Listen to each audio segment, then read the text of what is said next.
So Dubbo born and bred, it was always a plan to come back here at some point. My initial degree was exercise human movement at Charles Sturt Uni in Bathurst, and then I decided to go on and do medicine. I studied at University of Notre Dame and did a clinical year at Lithgow before coming back and doing my internship and residency as a junior doctor at Dubbo Base Hospital.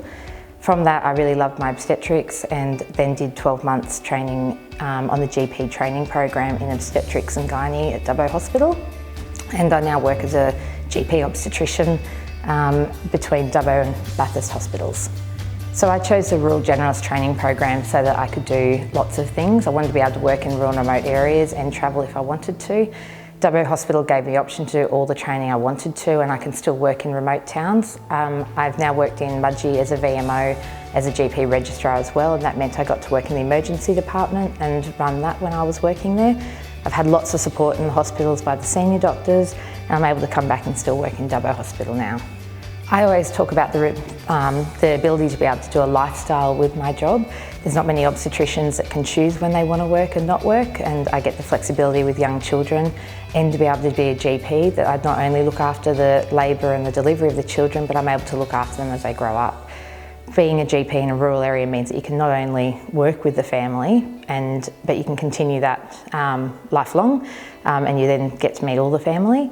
I don't have to just work in obstetrics. I do lots of skin excisions. I also work with a private surgeon, so I get lots of experience with surgery as well.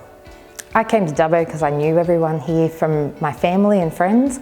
I was able to have my children whilst I was studying. I had one in both years of my junior training, which is pretty special by having the support in the family. I was also able to breastfeed both my kids with the support of the hospital, which was really important for me to be able to keep working and training whilst having young children. I would never leave rural hospitals and rural work because of the variety I get to do, and I don't want to give up any of it, so I get to do all of it. I hope I continue working in the hospital because I love being able to work in acute stuff, but I also like being able to follow up in my GP rooms. So a move to Dubbo could make all the difference.